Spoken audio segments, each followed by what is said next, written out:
Twიანი dabrunda ეთერში ადვოკატები ნონა ფილაური, მალხას პატარაია, ბატონო მალხას თქვენი ოპონენტი ახლა საუბრობდა იმაზე, რომ ორმაგი სტანდარტში ვერ გავიყვანთ ამ კონტექსტში, ვთქვათ, იგივე კორცხელის ინციდენტს, რომ აღარაფერი ვთქვათ, ხვედელიძის თემაზე და მის დაპარალელებაზე, ვთქვათ, ხიზანიშვილის თემასთან. Რატომ ფიქრობთ, რომ ეს არის ორმაგი სტანდარტი? არგუმენტი აქ იყო ის, რომ პოლიციაში თავად მივიდნენ მოკლებულები. ორმაგი სტანდარტია ის როგორმე ახსოვ ვთქვათ, შემდეგ ასეთი რამეები რო ელაპარაკათ, იმისათვის თვითონ მიიყვანეს და მერე კიდე მიტინგი მიუყვანეს იქა. ახლა ამ სპექტაკლებს არავინ ასე ვთქვათ, არ ჭამს და ეს სულებით არ ამსუბუქებს იმ პასუხისგებლობას, რომელიც მათ იქ ჩაიდინეს და ესე იგი მთელი მსოფლიოს წინაშე პაპუასებად გამოგვიყვანეს. მე უბრალოდ სხვა რამეზე ვფიქრობ ეხლა. ჩვენ ეს ყველაფერი რაც ხდება არის იმ არაფორმალური მმართველობის შედეგი, ამაზე ხშირად ლაპარაკობენ და ძალიან ბევრს ლაპარაკობენ, რომელიც დღეს არის ძალიან უნიკალური არაფორმალური მმართველობა გვაქვს ჩვენ, არც ერთ ქვეყანაში რომ არ იყო და არ არის ისეთი, ყოველ შემთხვევაში მე არ მახსენდება. მკიცებულება ბატონო კოლეგა, თუ შეიძლება ერთი მკიცებულება მოიყვანეთ მაგ მმართველობასთან დაკავშირებით, რას გულისხმობ? წამოვიღე შეიძლება ესე ლაპარაკი. ძალიან საინტერესოა, არის ასეთი, თუ იცით თქვენ ამირან შალიკაშვილი არის ასეთი პანტომიმის თეატრის დირექტორი და ძალიან საინტერესო ინტერვიუ გამოაქვეყნა. მას პრობლემა აქვს შენობასთან დაკავშირებით. უკვე დიდი ხანია. ანუ შენობა, ასე ვთქვათ, მისი შენობა გაყიდულია და სანაცვლო შენობას არ აძლევენ წინა ხელისუფლების პერიოდიდან. ხო და ნუ წუხს ეს პერიოდულად და 4 თვის წინ მან აღწერა როგორ შეხვდა ბატონ ბიძინა ივანიშვილს. ესე იგი მან რობერტ სტურუა შესწირლა თავისი პრობლემა და რობერტ სტურუა მოთხრა რომ აი ერთ-ერთ კონცერტია თუ რაღაცებზე წარმოდგენაზე ყოფილიყო მის გვერდით, სადაც მოვიდა ბიძინა ივანიშვილი. მოვიდა და მოვიდა ახლა სტურუასთან და შესაბამისად მასთან ხელი ჩამოართვა, მოიკითხა და ასე შემდეგ. შემდეგ მან ბატონმა ამირანმა შესწირლა თავისი პრობლემის შესახებ იმ წუთას დაუძახა კულტურის მინისტრს, უთხრა მიხედე თეატრსო და იმან თავი დაუკრა და ამის შემდეგ დაიწყო, ესე იგი მოვიდა მასთან მერის წარმომადგენელი, მოვიდა მასთან. ანუ თქვენ ადასტურებთ იმას, რომ დაუძახა ის გამოიქცა ის ძალიან საინტერესო ინტერვიუა, ეს არის თვითონ ლაპარაკობს ეს კაცი როგორ და რა მოხდა და მე დარწმუნებული ვარ, რომ წავიკითხო ეხლა, მან ეგ ზუსტად ამ სიზუსტით არ ეწერა. შემიძლია ციტატები წაგიკითხოთ, უბრალოდ დრო არ არის, მაგრამ მე მიუთითებ მაყურებელს ეს არის ლაივოს დაუხში ინტერნეტში, ის ხელოვნება ზოგადად ეხმარება. ესე იგი ამუშავდა ეს მანქანა, მაგრამ კიდევ უფრო შორს წავალ. იცით სანაცვლოდ ახლა მე ვფიქრობდი, აი სანაცვლოდ რა უნდა გაეკეთებია ამირან შალიკაშვილს და ეს მაინტერესებს. სანაცვლოდ რა უნდა გაეკეთებია და აი მისი სათაური. დავდგამ ვეფხის ტყავოსას და გავყიდი. ხომ იცახიან რუსეთი მტერიაო, სწორედ ინტერს რუსეთს მივყიდი. აი სანაცვლოდ რა უპატაკა ამირან შალიკაშვილმა ჩვენს არაფორმალურ მმართველს. ეს რას ნიშნავს, რის თქმა გნებათ? მე იმის თქმა მინდა რომ ახლა მინდა გავაგრძელო ეს თემა. იმის თქმა უნდა, ბატონ მალხას საერთოდ არსებობს ავტორიტარიზმის დიქტატურა. არსებობს ავტორიტარიზმი, არსებობს დიქტატურა, მაგრამ ყოველთვის ამ ავტორიტარულ მმართველს და დიქტატორს აქვს რაღაც ფორმალური თანამდებობა, ან სახელმწიფო ხელისუფლებაში აქვს, ან და ის ან რაღაც პარტიის ლიდერია, როგორც კომუნისტების დროს იყო, ან და სულიერი ლიდერია და ასე შემდეგ. ამ კაცს არაფერი თანამდებობა არ აქვს. არაფერი, ასე ვთქვათ, ლიდერი, სულიერი თუ ასე შემდეგ. არ უარყოფს, რომ მას აქვს გავლენა. არა, მაგრამ ვიცი რა გავლენა აქვს მას. ვიცი რა გავლენა აქვს და რის გამო იმორჩილებიან მას. მას აქვს ფული და ის არის ის სარგებლოს პუტინის ხარდაჭერით და ის არის გაზპრომის კმაყოფილები და პუტინის წარმომადგენელი საქართველოში. აი ამის თქმა მე მგონი გავშიფრე აი ამ ინტერვიუთი მთელი ეს მოდელი პროექცირებას გავაკეთებ ახლა ამ საქმესთან დაკავშირებით. რა თქმა უნდა ეს საქმე როგორც სხვა საქმეები არის ესე იგი მტრული გარემოს გაგრძელება ოპოზიციისადმი მტრული გარემოს შესაქმნელად შესაბამისად ესე იგი აგრესიის გამოსაწვევად, იმიტომ რომ ხედავს, იცის, ეხლა დღეს გამოხატეთ მე არ ამგონია საუბრობს, ეს არის ამასრულოთ რომ ქალბატონონას შემოყოლეგავ თქვენ ეს თქვენი ხელოვნება ამ ხალხისთვის გამოგადგებათ მომავალში, მე ვფიქრობ კარტერინს გადიხართ, მაგრამ იქ ვერ შეაწყვეტიებ პროკურორ სამწუხარო და დამამთავრებია მაშინ პროცესი. როცა ის მართალი არ არის, მათ შორის მოსამართლესაც არ მოგცემთ ამის საშუალებას. აი დავასრულოთ ბატონო მახასი. მაშინ 2 წუთი კიდევ მომეცით. არა, შემდეგ ფინალში მოგცემთ.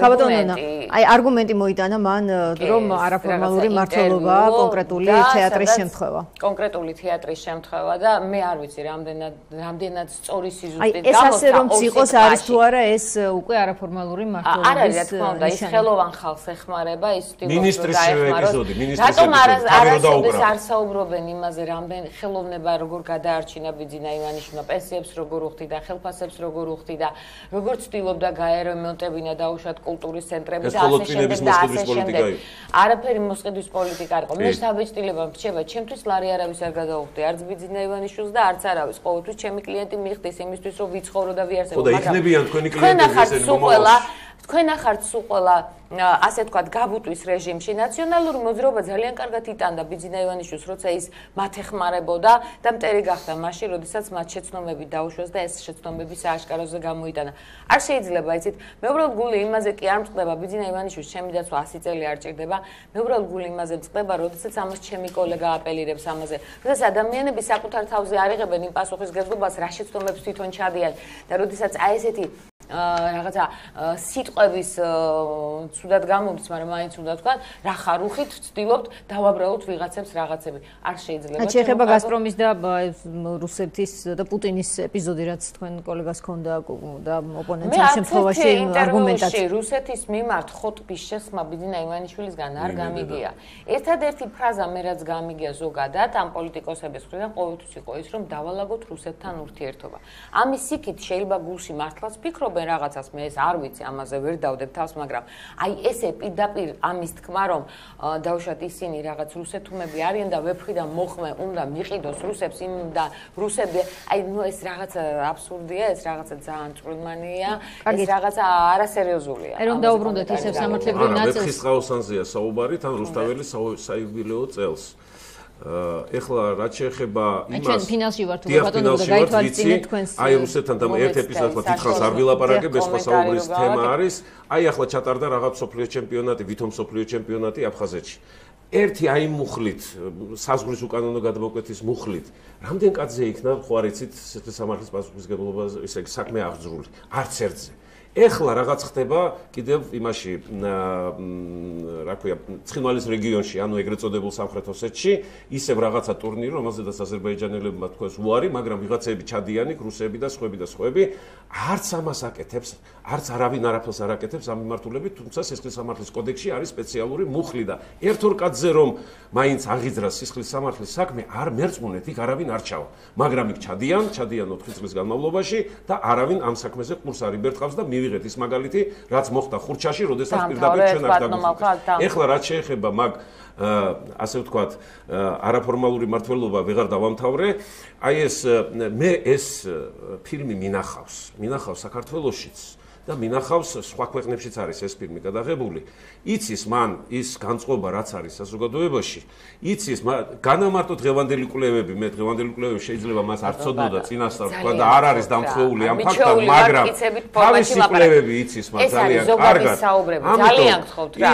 მე ჩემი კოლეგა ან ძალიან მიყვარს და პატივცემ, ან საერთოდ არ უსმენდა. და ამიტომ პირველი რაც ხელში ასე დროს ავტორიტარულ მმართველს მოსდის, ეს არის რომ კიდევ უფრო გაამკაცროს მაგრამ ეს მისთვის ძალიან ცუდად დამთავრდება და თქვენ ბევრი საქმე მოგელით თქვენ მე სამოქალაქო ადვოკატი ვარ თქვენ სისხლის ადვოკატი ბევრი საქმე მოგელით მომავალში მე გეტყვით ერთ ბატონების ასე ვთქვათ წარმოსადგენად ისაუბრა კოლეგამ რა თქმა უნდა ეს ტკივნეული საკითხია თუმცა იქ რამდენად რა პოლიტიკური გადაწყვეტილება იქნა მიღებული და ზოგადად რაზე იქნა შეთანხმება გაკეთებული მე ამას ვერ გეტყვით და ამ თემას ვერ შევეხები დღეს ამ ეთერში მაგრამ ერთ ნამდვილად გეტყვით რაც ეხება ფორმალურ თვითმმართველობას, რაც ეხება იმას, რაც დღეს სასამართლოებში ხდება და თუნდაც ამას. ჩვენ თუ საზოგადოება არ შევთანხმდებით იმაზე, რომ კონკრეტულმა დამნაშავეებმა უნდა აგონ პასუხი იმაზე, რაც მათ ჩაიდინეს და ყველაფერი პოლიტიკურ წვლილში გადაიყვანეს და ჩვენ ამაზე დისკუსია გავმართეთ მე და ჩემმა კოლეგამ რა სადისკუსიო არ არის და ჩვენ ამაზე ტაში დაუკარით იმ დროს, როდესაც ხელოვნურად შექმნილ დანაშაულში ადამიანი ფულს უხდის კონკრეტულ ადამიანს, რომ ის წავიდა ამაზე. აი ეს არის პრობლემა და მე ეს იფუთება პოლიტიკური ნიშნით და ვაძლევთ იმას უფლებას, რომ ამაზე ისაუბროთ. აი ეს არის პრობლემა. ჩვენ არ ვზრუნავთ მორალზე, არ ვზრუნავთ თქვენ და მათ შორის არ ვზრუნავ მეც. ჩვენ ამაზე უნდა ვილაპარაკოთ. ბიძინა ივანიშვილმა თუ რამე დააშავა, ის ხვალდაზე მართლა თვითონ აგებს პასუხს ამაზე და პასუხისმგებლობასაც აიღებს. აი მე და თქვენ აქ რას ვაკეთებთ ამაზე ვისაუბროთ. ვსაუბრობთ არა საუბრისთვის, არა არგუმენტირებულად, არა დასაბუთებულად. თქვენ ამ შემთხვევაში ბატონო მალხას თქვენ ამ შემთხვევაში ჭორაობთ. ეს არის ჭორაობა და ჭორაობა თქვენ არ ამხელთ, თქვენ არგუმენტები არ აგაქვთ. ამიტომ გამოგადგება. მაშინ დაამუშავეთ ის, მოიტანეთ ეთერამდე, რომ ქალბატონ ნინოთაც საინტერესო იყო. რა ინტერვიუ რომელიც ბოლომდე არ წაიკითხა და კაცმა არ იცის შიგნით რა წერია. დღეს პროკურორმა მომცა ექსპერტიზის დასმა და მეუბნება ეს წერიალდო რო წავიკითხე, სხვა რამე ეწერა. თქვენ რას მიხსნით მე? ხაზული მაქვს და წაიკითხეთ ბატონო შეგიძლიათ წაიკითხეთ. ისე რომ მე არ ვენდობ იმას რაც თქვენ თქვით. ერთი ნადადებას თქვენს მომავალ კლიენტებს არსებობს ასეთი მუხლი შეთქმულება საქართველოს სახელმწიფოს წინააღმდეგ. ისე მე მიხეილ სააკაშვილის ადვოკატობის უცხო ქვეყნის ტული მოქმედებისათვის ხელისშეწყობა და ნამდვილად თქვენს მომავალ კლიენტებს ეს მუხლები ემუქრებათ. მადლობა. დღეს ამი დასრულებულია და ელოდეთ ხვალ 8-ზე ამ სტუდიაში ვახოსანაეს. მადლობთ.